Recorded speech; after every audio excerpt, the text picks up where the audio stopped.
Hello, everybody, and welcome to today's episode of Rise Up Voices from the Frontlines. And I am your host, Krista Fee.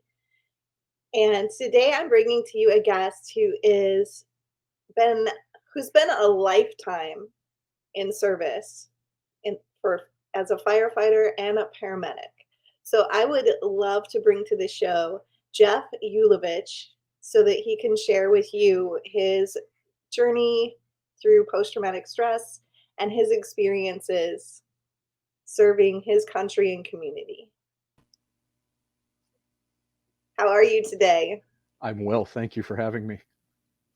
It's so wonderful to have you. I love bringing people in from all different organizations, and we don't very often get firefighters on the show for some reason. So I love that you're willing to share the red side of things. We have a lot of police officers, and my husband is a firefighter, so it's very near and dear to my heart to get some of the fire stories out there as well.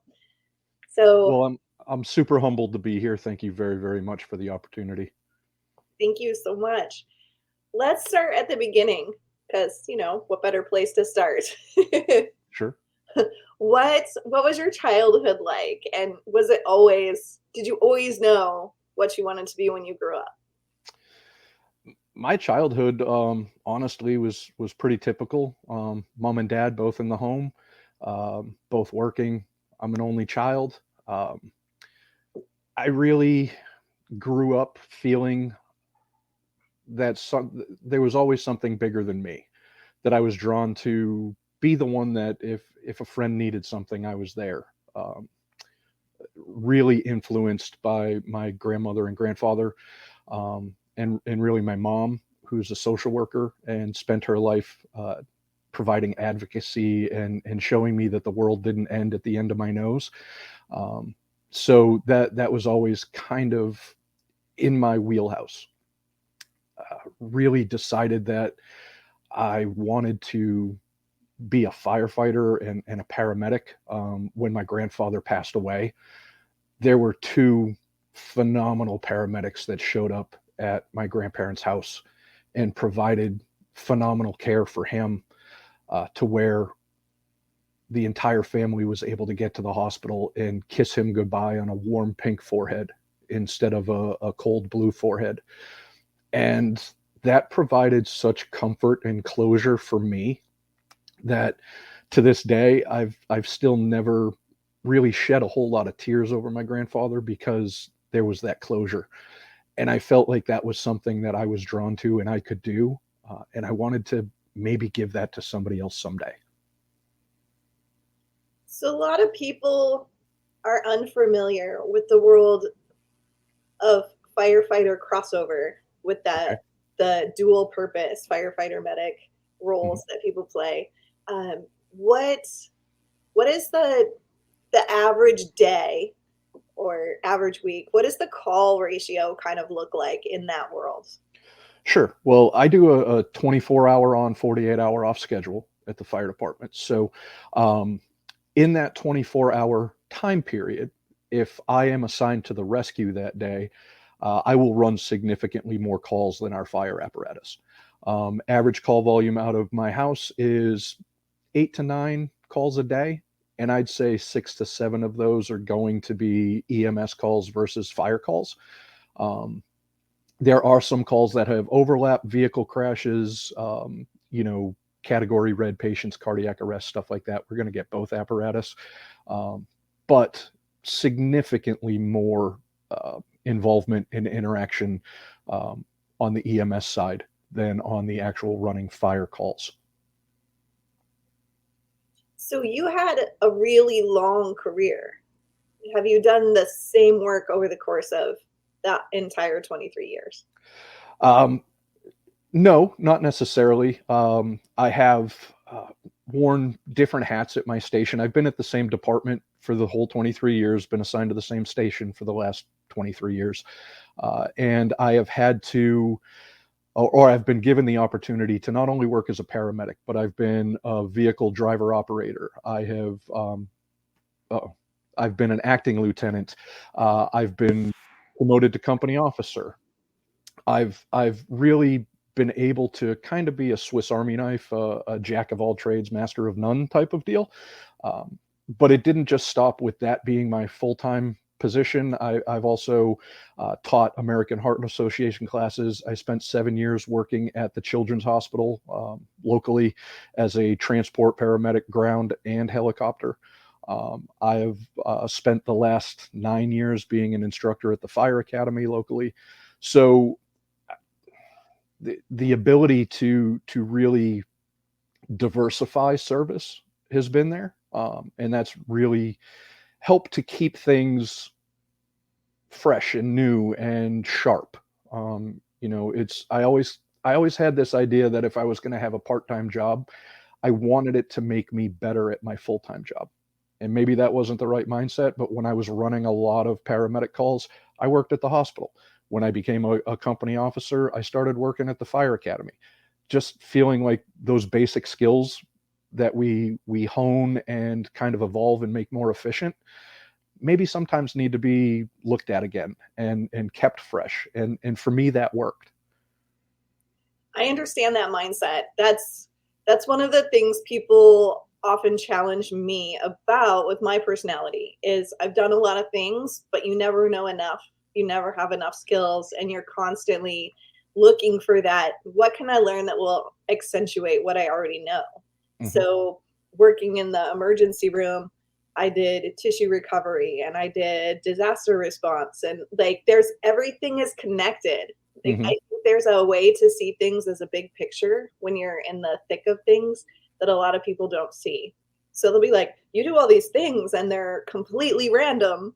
And there's really no randomness at all. That in our minds, there's an absolute like this thing makes me better at this other thing that makes me better at this other thing, and they're all the same thing. Exactly. They all, to some extent, uh, induce that adrenaline release, and that um, that feeds us. If first responders, we're chasing that adrenaline fix. So things are different for you now. It's you're not in the thick of things as much anymore. Correct. So Um, what have you my, shifted to? I'm sorry. I What, was talking over you. oh, that's okay. What have you shifted to? Okay, so after 23 years in the fire service, I recognize acutely how much of a young person's game this is.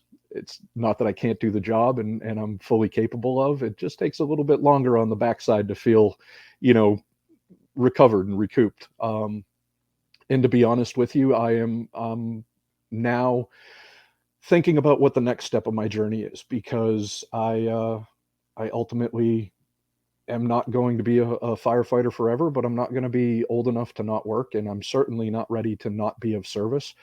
So last year, I started a Master's of Social Work program because not only do I have lived experience, um, but now I have a little bit more education to understand what might be valuable not only to myself but to the culture and the community at a whole. And if I can bring empathy along with the ability to help somebody navigate, then maybe I'm the person that can help them. And that's where my journey is now. A lot of it started off with trying to answer questions for me, inside me, what's going on with me, and it's kind of blossomed to, you know what, this isn't just me. This maybe my feelings are individual and they are mine, but they are certainly not unique to me. They're universal. And sometimes when stuff stacks up, you just need somebody to say, I've been there, I've done that. And let me tell you what worked for me. It might not work for you, but I'll be darned if you're going to go through this alone. And I'd like to be able to do that in a very regimented, not regimented, but a data driven way. Having science behind me, knowing that I'm not damaging somebody, knowing that I'm not giving terrible advice, and knowing that I'm not just putting it out there as, hey, this is me. There are people out there that have studied us and understand what's going on, and let me bring that to you in terms that you can understand. I talk a certain jargon. I live a certain way. I love gallows humor. Um, at the end of the day, that's icebreakers. That takes down walls. And if I can bring somebody some comfort efficiently, then I feel like that's where I'm moving towards. Because every one of us signs up for a certain amount of struggle, but none of us certainly sign up to suffer at all. And I've been there. I've been at the suffering part, and I know a lot of people are at the suffering part. I don't think it's realistic to think you go from suffering to recovered. I think you go from suffering to struggling, and then struggling to whatever the next step is, and you're always moving towards that recovery. But you and I have spoken about it, that the journey is never linear in a forward motion.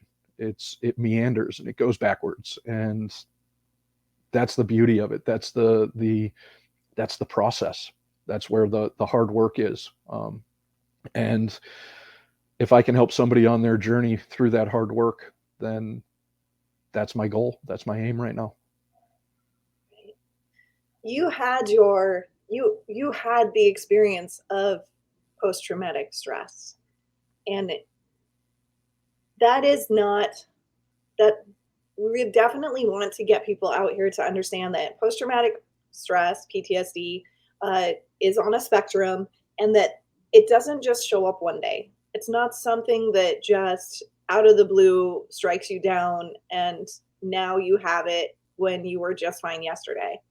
So let's talk a little bit about, what did you first start noticing uh, when you just weren't quite yourself, and where things just weren't the way they used to be, and what were people saying to you as well? Sure. I think the very first thing I noticed was that my appetite went away. Um, you know, I used to see food as a communal thing, and especially at the firehouse. The table is our altar, and that's where we come to. We don't even need to talk about anything. We just need to be together. And I found that I wasn't being drawn to that as much. And I will say that as I'm seeing that now, with 2020 hindsight.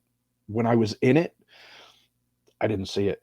People could tell me things, and defense mechanism, protection, whatever. I wasn't willing and I wasn't ready to say, yeah, there's something going on. It was almost like watching a baby learn how to walk, and they have this big head and you just try and keep your feet under it. And that's what I was doing. I was running to keep my feet under my shoulders and under my head. And um, it wasn't, um, like you said, it wasn't an overnight thing. It was a gradual thing. So I think that was where the people that I worked with saw the first, was that I wasn't as engaged at the table. I wasn't finding the solace there that I had in the past.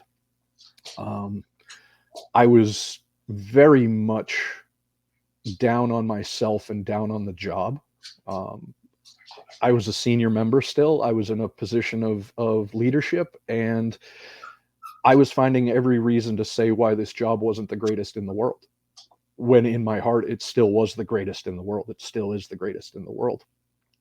But it was just so heavy. And things that didn't bother me in the past were starting to bother me. I was getting irritated on calls. I was getting irritated at the station. But I think worst of all, I was getting irritated at home. And my wife and my three sons ended up becoming the collateral damage in all of this.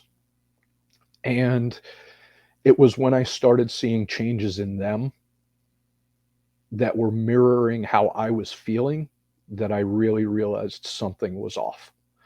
Um, that it didn't just affect me, that no matter how hard I tried to hide it, it was there. I couldn't leave the job at the job. I couldn't leave home at home. There was no work life balance. For me to be the best company officer I could be, I couldn't turn it off. And to be the best husband and father I could be, I had to turn it off. I just didn't in that time know how to. Everything was, if you would equate it to feeling like I was in a snow globe and somebody shook it up and they said, all right, watch that one flake until it hits the ground. And you do, and then they pick it up and they shake it again. And they say, now watch these two completely different flakes all the time and watch them hit the ground. and it just continues to happen that way. And it it compounded. It wasn't one call. I can trace 3 calls that still bother me. But at the end of the day, there's probably 100 of them under there. There are just 3 that are the loudest, and I've come to accept that they're part of my journey, um, and that they are signs of strength for me now.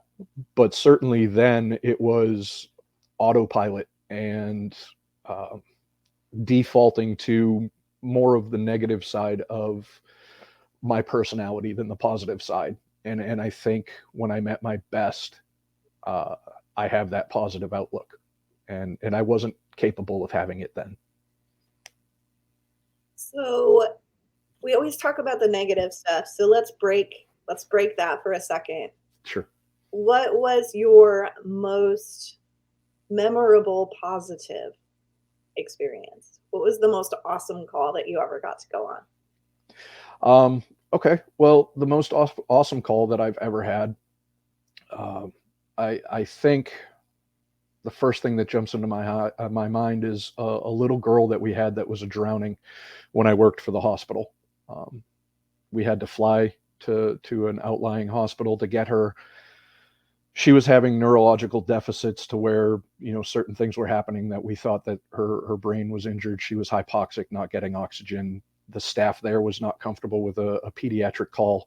Um, and I'm sorry. The staff was not comfortable with the pediatric call, and my partner and I came in. We took over, put her in the helicopter. It was just a disaster in the air.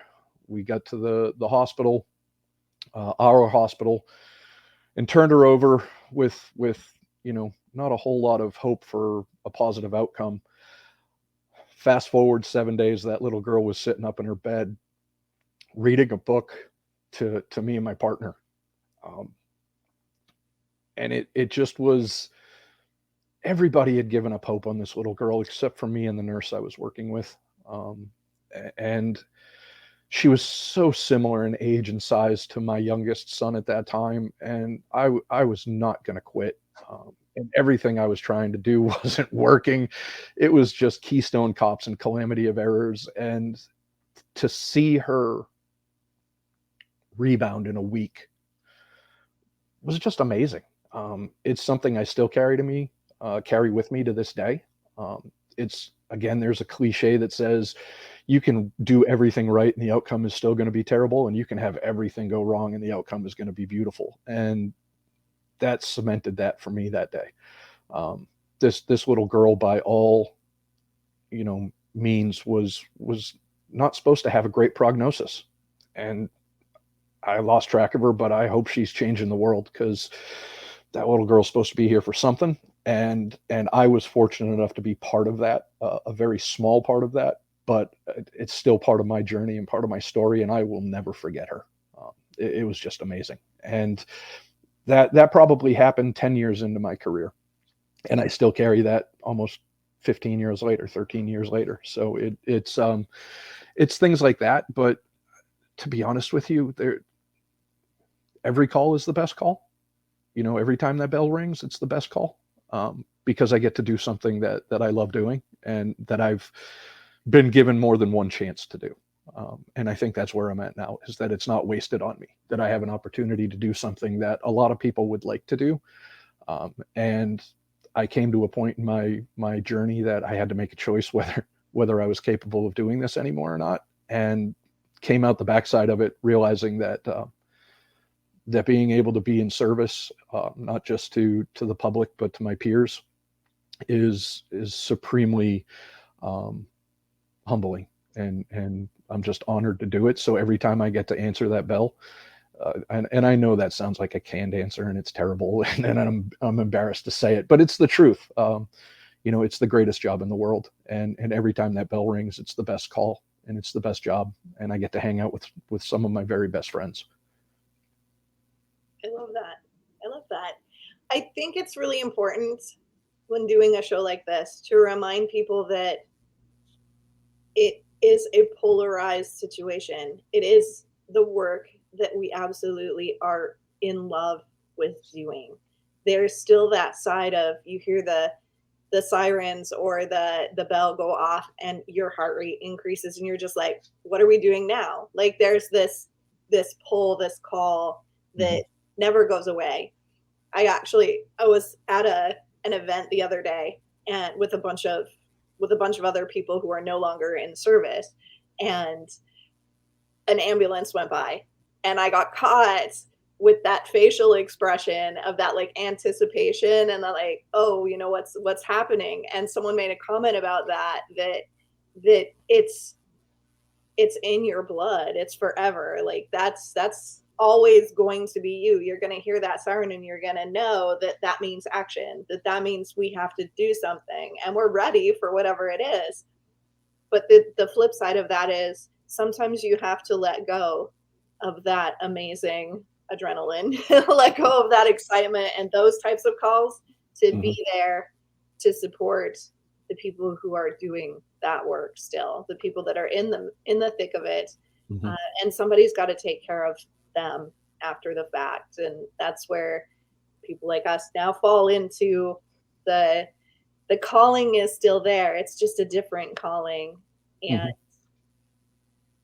you're a lot like me, I think, in that you're still doing some service based, like you're still doing some rescue stuff, right? Oh, I'm still full time at the fire department. I have another 4 or 5 years to go. Um, it's I'm certainly not ready to hang up my coat, and I'm certainly not ready to turn in my gear. It's still who I am. Like you were saying, it's always going to be who I am. But I wake up every third day, and I'm excited to go punch the numbers in the door to the station and go in and open my locker and do all of those things and sit down and have that first cup of coffee and talk to the offgoing crew or the oncoming crew. And there's a camaraderie there that is almost undefinable unless you're in it. Um, we talk about the brotherhood, but that's such a narrow term. It's a family, a sisterhood, a brotherhood, a cousinhood, a friendhood, all of those things, and it's our safe place. It's our place to feel like we fit somewhere, and that's something that is not lost on me. It took me a while to really have that be solidified, but it's not lost on me that maybe I'm not strong enough as an individual to leave the fire department yet or the fire service yet. Um, I know what I want to do with my next step. I know what I want to do when I grow up, but I'm certainly not ready to leave that cocoon of support and at the end of the day, it's like family. We may not always like each other, but we always love each other. I mean, these are the people that I trust are going to get me home. These are the people that trust that I'm going to get them home. It's about the people waiting for us the next day, and there's a leap of faith that's taken when you do that, and when you find the people that are willing to leap back at you, it's like I said, it's undescribable. And I'm fortunate to be surrounded by that kind of support and that kind of cocoon. And it's just it. Yeah, I don't know how to put it into words. Often when we talk about that concept of family, that innate, like just as you said, if you're not in it, you don't understand. There's a dark side to that. There's that flip side of that family is just as capable of wounding you. So when we talk about post traumatic stress and some of the mental health aspects, what was your experience when you started talking about it? When you started sharing that you were having symptoms and you were reaching out for help? Hmm. What did that process look like for you? Uh, Terrifying, isolated. Um, wasn't sure how it was going to be received because 20 something years ago when I started, we still had the suck it up buttercup mentality. It's their emergency, not our emergency. We got to be ready. The everything ends when the call ends, and we got to be ready for the next bell. And that was ingrained in me from the fire academy, all the way through the time that I acknowledged that I was suffering. I made comments here and there to my administration that I didn't feel like I was doing well, and the truth of the matter was, we didn't have resources set up then that we have now. Um, Part of it felt like if they acknowledged that I was having a problem, they were obligated to help mitigate that problem. Um, and once you open that Pandora's box, I think it's the fear of the unknown, not only on their side, but on my side also. So I think it came across more as personality change than actually me coming out and overtly saying, "Hey, I'm struggling. I need help. Hey, I'm suffering. I need help." Um, and to be honest with you, I almost kept those conversations outside of my firehouse. I am super fortunate that I have 6 people who I consider my brothers that I teach with at the fire academy, um, that are my tribe. They are my. I don't work with them in the station every day. I don't see them every shift, but they know who I am and they know what I am, and they could almost unbiasedly support me, and they did. Um, they saw the changes. They were the ones when they would come up to me and say, "Are you okay?" And I would say, "Yeah, I'm all right." And they'd just kind of side eye look at me like, "Yeah, you're fine." Um, it was when they kind of got to the point where uh, they gave me an ultimatum: either you do something or we're going to do something. That's when the change really started happening, because I think we all, to some extent, have a level of imposter syndrome. And I never felt like I was, on the same level as a lot of these people. But for them to turn around and look at me the way they did made me believe that there was value. And I wasn't going to let them down. And it was a long, circuitous route to get there to believe in myself. But I believed in them and I knew they believed in me. So to honor them, I had to believe in myself, if that makes sense.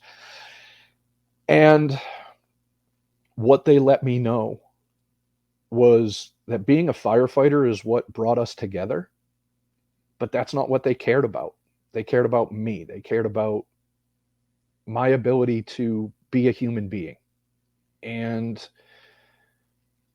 it was the universality of the job that brought us together, but because we were all in different departments and we didn't feel like we had to toe a company line at that point, um, they made it all about me as a human being. And I think I had even lost that view of myself.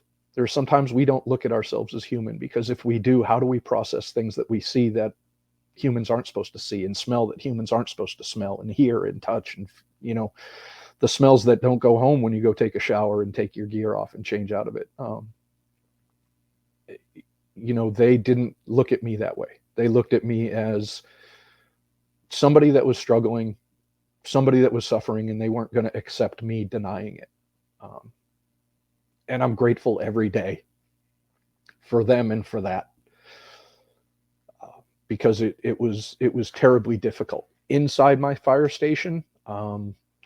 I was a senior member, so it wasn't really that I was worried that people were going to come down on me. It was more worried about what image I was portraying to those other people that looked to me, or was I capable of still doing what I was supposed to do.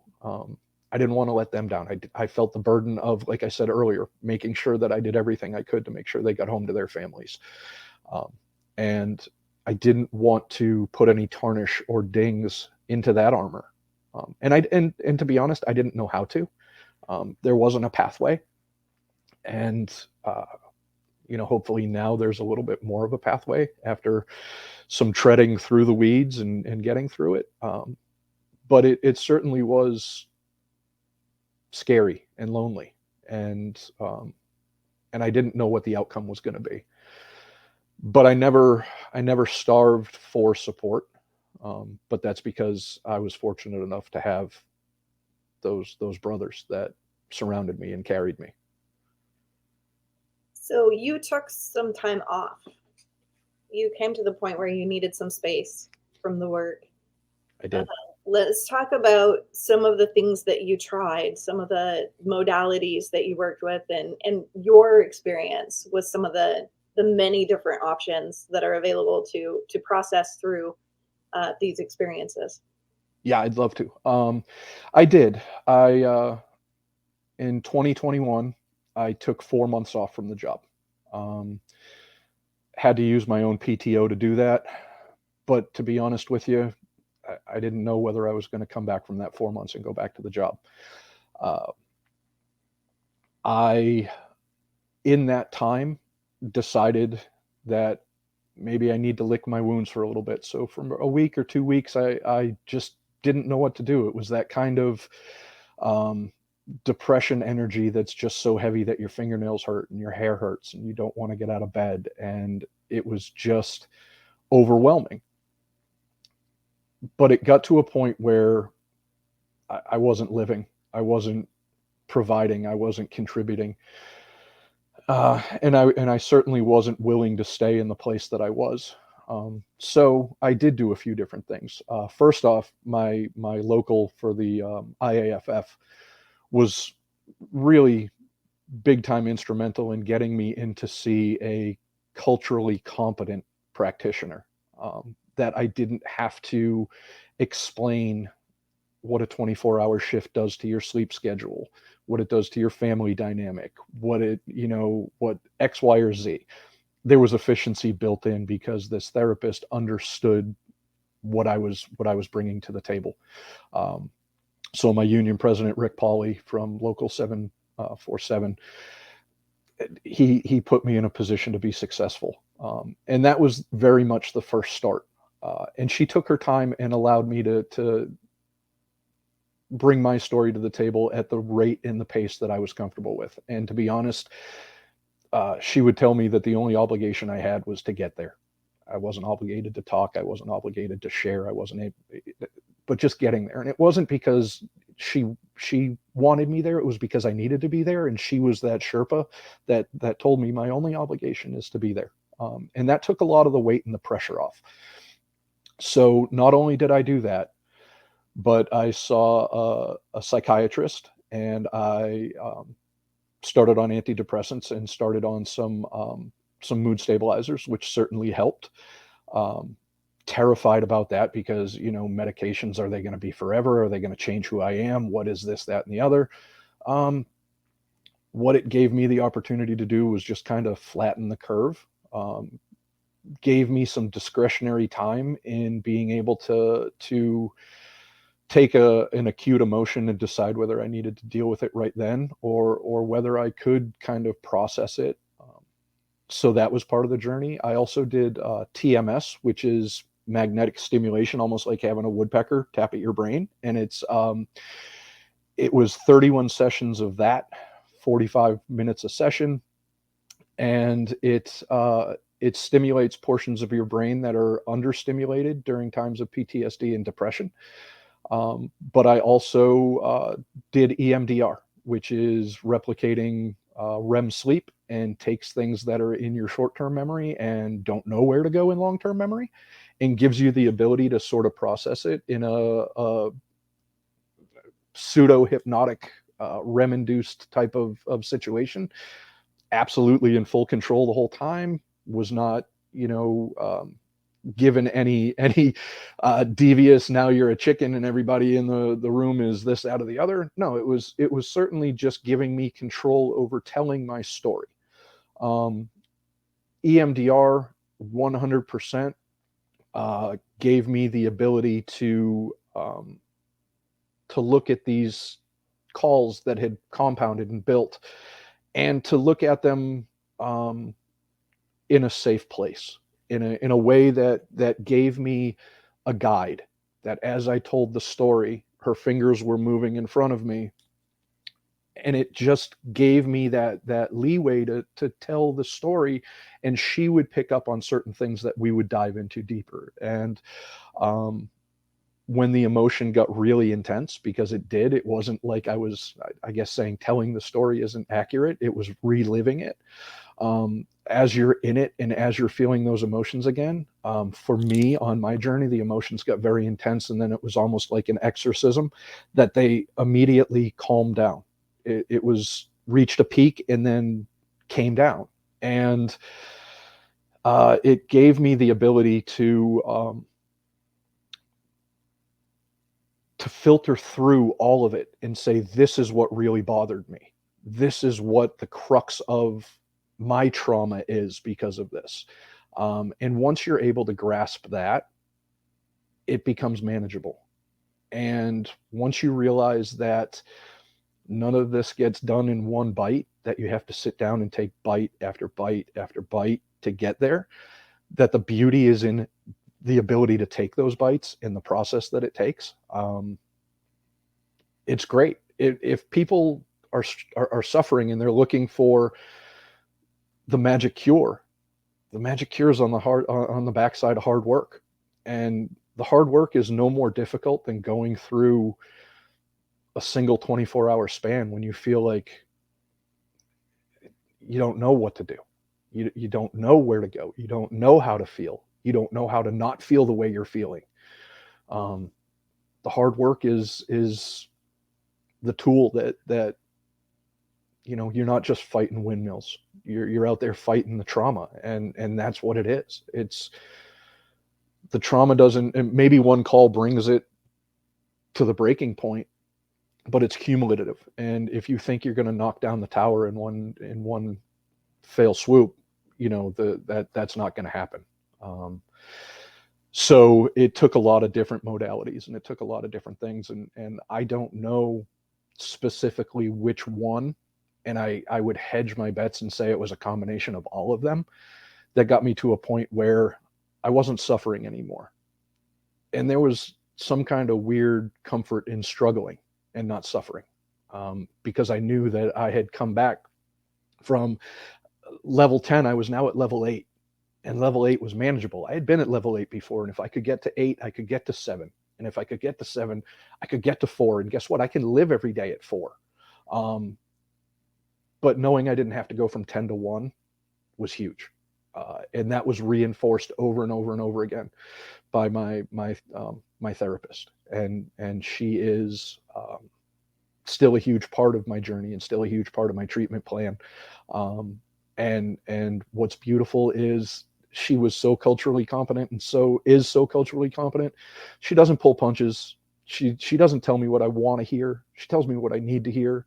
She'll hold the mirror up in front of my face when I don't want it held there, because she knows that it's necessary, and because I deserve. She not only holds the mirror up when I'm struggling, but she holds it up when I'm being successful also, because that's the other side of it. Is I don't know how to accept a compliment. I don't know how to feel successful. It's way easier to say, well, I could have done this better. But the more that she's held the mirror up in the times of success, the more comfortable I've become with it. And it's not that it's a cocky thing. It's just a recognition thing. It's a balance thing. If I'm going to sit there and be critical of myself, then I also have to be, gracious to myself also. And she has taught me how to do that. And I think that's such a huge component in the recovery journey, is that grace and the kindness that we have to give to ourselves. It's okay to not be okay. It's okay to be broken. It's okay to be whatever you want to say you are. But at the end of the day, you're still good. We're all still good. We all still want to be good. We all still want to feel like we've done something to the very best of our ability. Wanting that and accepting that and recognizing that are two completely different things. In that mirror that gets held up doesn't always just show the critical sides of things. It shows the amazing sides of things too, that sometimes we need to be forced to see. And that's what she's done for me. So my journey involved a lot of things, and by no means did it stop after the 4 months of taking time off. I continue it. And it's been amazing. I tried alternative therapies. I did ketamine infusions also. which that was a whole different animal. That was really fluid and really gave me the ability to almost look through my eyelids, if that makes sense. Because when we get scared, we'll close our eyes and we don't want to see anything. This allowed me to see through that curtain, and to again have that disassociation where I could look at my concerns, I could look at my traumas, but I didn't really feel them. I was an observer of my own journey and my own story, without the fear and without the anxiety and without the trepidation that comes with that. Um, that's probably not a path for everybody to go down, but I was at a point where I was willing to throw everything and anything against the wall.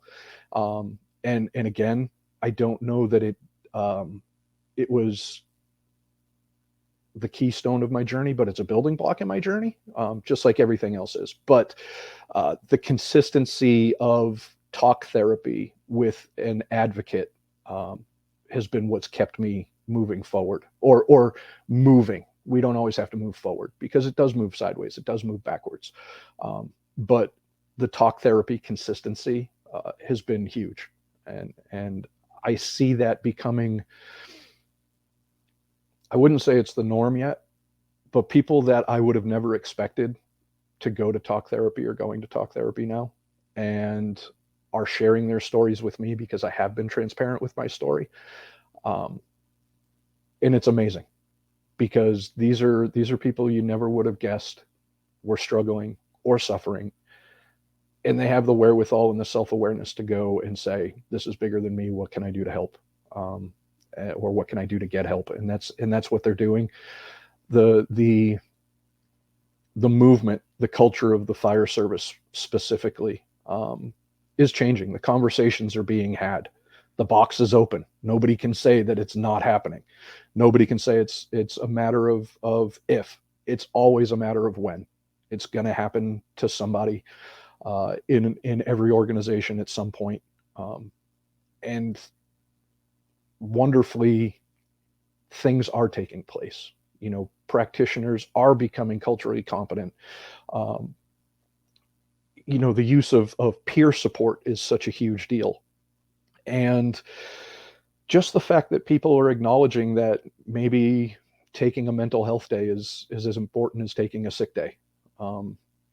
It's progressing, it's moving. And it's significantly further ahead than it was even 2 or 3 years ago. And I feel humble and grateful to be moving in the direction of keeping that conversation going, because I'm certainly not going to allow it to not continue to go. But I'm fortunate to be in a position that I can, like I said earlier, educate myself and make sure that I have science and data behind me to continue to serve. Because it is a when question, not an if question. So that's hopefully the direction that things are moving, and it's wonderful because we do have this this mentality sometimes that nobody understands us but us. And to be honest with you, I didn't want to share the terrible calls with other people. I don't want to share that. But the people that were on those calls with me certainly understood it. And I wish I could go back and ask them, hey, is this bothering you, or how is this affecting you? Because I'm certainly sure that I'm not the only one that had a reaction to it. But I can only live and learn from that. And I hope that the people that I interact with understand that I'm certainly there and I'm not going anywhere. And I'm setting myself up for my next chapter to ensure that I'm not going anywhere. So that's really the motivation now. Yeah, you talked about a lot of the challenges that we're facing right now. I think we're in the change movement time right now. We're seeing some departments in some states are at the level where we can have this conversation, and they have all sorts of resources in place. They recognize that this is a weekly thing. This is not something that we do once a year. And that if we provide multiple different resources, lots of different education and training, and And a lot of it is subclinical, a lot of it is Mhm. in-house, a lot of it is not what we thought mental health looked like 20 years ago. We don't need a psychiatrist every time. We don't need a therapist every time. We don't need a counselor every time. What we need is this like wide array of different resources that are available, and peer support is really gaining ground. Um, but then we'll go to a department and we're still talking them into making a yearly psychological evaluation mandatory, and they Right. they look at that as progress. And the idea that seeing someone once a year to decide if you're okay is sufficient Right. is tragic, like, from this side of That's it. a checkbox. Right, as we watch that and we go, uh, a big part of the problem is there's no access to the resources people need, and they are seeing someone every 3 months or every 6 months, and what Mhm. they really need is much more casual and much more frequent. And that's really the key, the answer to solving these problems is creating access, culturally competent. And cultural competence doesn't mean that you went to a 2 hour class on firefighter culture and Right. No, you're right. work with firefighters. Cultural competence looks really different. My experience in working with first responders is the general power differential in a therapeutic relationship is different. You want to talk to your equal. You don't want to be talked down to. You don't want to be told how to fix yourself. You want to have input and say and understanding in the process so that you can choose your own pathway. And that's really different than the normal therapeutic model. um, Other things like sense of humor, you mentioned that. How important is it that I connect with you, you connect with me, by completely being inappropriate 100%. our Yeah. language or in talking about an experience? It does. We don't talk about things like they're serious because it's a coping strategy. So I might be talking about a traumatic experience, but I might joke about it. I might say, "Oh, at this accident scene, uh, I'm not even going to say, but something completely inappropriate that everyone listening would go, "You did what? Say Right. what?" And we're Well, laughing over death and destruction and, gore and whatever. It's just normal for us. it's an intense emotion, right? I mean, so on one side we have laughing, one side we have crying. Either I'm going to laugh about it or I'm going to cry about it. And to be honest, I'd rather see first responders laughing on a scene than crying sometimes. It's the release of that emotion. Um, but however they release it, I think is appropriate. But the gallows humor, you're absolutely right. It's a defense mechanism. Um, it's one of the tools that we have, because sometimes you can't do anything but laugh at it because you're certainly not going to be able to process it, and in the short amount of time that you're actually on the scene, you're not going to process it. But there are bits and pieces of it that are sticking out to you, and to distract yourself to be able to do the job, sometimes that humor becomes the distraction that gets you refocused. You have um, to offload some of that energy. 100%. And going back to what you were saying about the therapeutic relationship, I think when it becomes an advocacy relationship, or acknowledged as an advocacy relationship, that somebody is bringing tools and giving you access to the tools, but you can pick them up, you can look at them, you can figure out how you want to apply it. That's when it becomes therapeutic. It doesn't start there. And the beauty is that the conversation's taking place, but the horror is that the conversation's taking place also because there are so many people that are wanting to jump into this arena because it's hot right now. Navigating that becomes difficult. So again, finding that person that understands as much as they possibly can about what we're bringing to the table baggage wise before we even start unpacking the baggage that we're there for, really helps. And being your own advocate is a huge part of this. You don't have to stay with the first person that you talk to. If you Absolutely. don't feel safe and you don't feel comfortable and they say things that you don't like, if you just don't like their personality, you're literally interviewing them as much as they're interviewing you. So knowing that you choose, you're hiring a person to help you through some stuff. Mm-hmm. And it's up to you whether the person that you get sent to first is going to be the right person for you. You get to choose. You have power and control in that relationship, even though oftentimes people won't tell you that and people won't let you feel that way. Well, that's the power dynamic you were talking about earlier. It's You know, and traditional pathways to access that care now aren't a one size fits all. You know, if I had gone through my primary health insurance through work, I would have gotten 3 EAP visits. How sure can I be that somebody's going to work for me in 3 EAP visits? What if that first practitioner doesn't work? Am I down to 2 visits? I mean, really, we have to have viable alternative pathways to access this care too.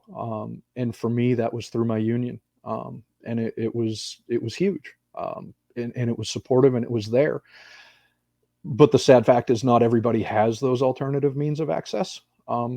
So the goal is to stack up as many pieces of Swiss cheese as we can, each one of them as a whole. But if we stack them all up, then the holes aren't that deep, so people aren't falling all the way through.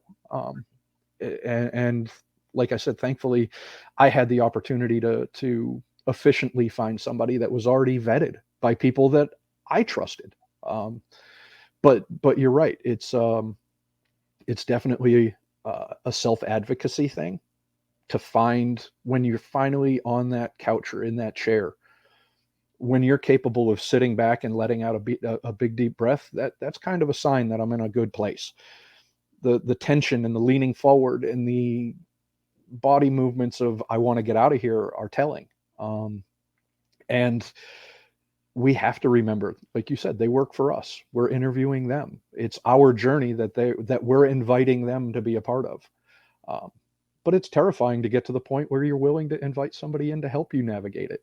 Uh, and the truth of the matter is, it doesn't have to be as terrifying, because there are a tremendous amount of us out there that have struggled, have suffered, and come out the backside of it stronger and better and more committed to being the best we can be, and being tangible illustrations of that is, to me, it is an obligation to me. You know, it's not wasted, but it's lessened effort if I keep all of this just to me. So that's how I'm advocating for myself now, is by continuing to see my therapist, but realizing that, you know, I am strong enough to you know, be a Sherpa on this journey for somebody else if they need it. And when they're ready to accept it and they're ready to advocate for themselves, which is, I think, the hardest part throughout the entire journey, because you have to reaffirm that self advocacy over and over again. It's not just a one-time thing. It's tremendously easy to give up on myself, but it's really necessary to advocate for myself, with myself. You know, that's advocating inside my own head with myself, to say, I know this is hard, but it's worth it. I know that I can do this. I know that it's going to not be great for a little while, but I've been through not so great before. And breaking it down to the simple, all I need to do is get there. All I need to do is get to the office. I don't need to talk. I don't need to do this. I just need to get there. Whatever it takes, whatever the force doing it is the right one. And you know, that advocacy doesn't stop. It takes place constantly, all day, every day. What is your last, like, what is the quote or phrase or mantra, whatever it is for you? What are your words to live by that you go for? Oh boy. I always love this question because I know some people just know, and other people are like, oh. Well, there's a couple that go through my head. One is you can't spell broken without okay. It's right there in the middle. So it's even when we feel broken, we're okay. We have the ability to be, we have the potential to be. We just sometimes forget that.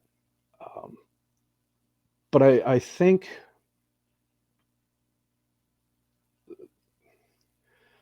the one that jumped into my head is I love you, is saying it to myself, saying it to other people, having other people say it to me. Because even at those times that I didn't feel like I deserved it, I didn't feel like I could get out of bed, somebody every day told me that. And I don't know how you live without love. And I am fortunate enough to be surrounded by it. And I am humble enough to let people know when I do love them.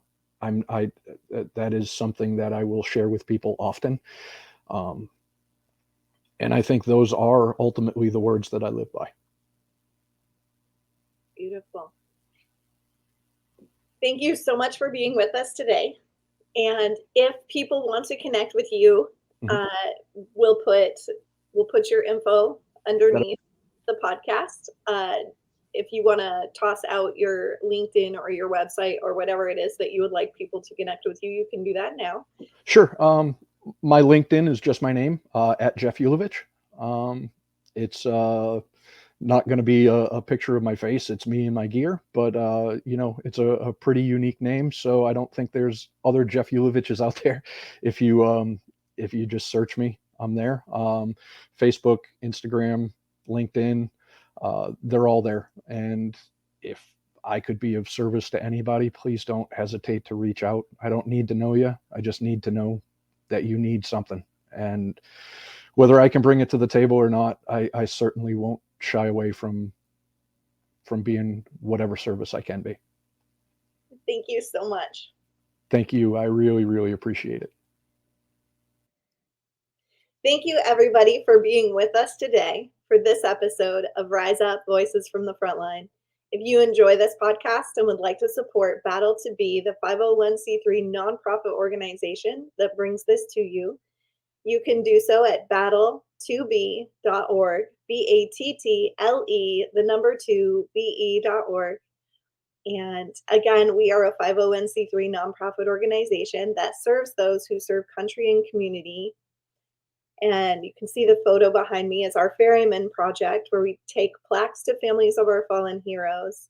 And we ensure that the community remembers that there is humanity, that we are all human beneath the uniform. And then our post-traumatic and occupational stress resources and programs that are available for you as well. And we're also a crisis response team. So know that we are there on every level of ensuring that our first responders and their families have the tools and resources that they need to live the life on fire that they deserve. Thank you so much, and I look forward to seeing you all next week.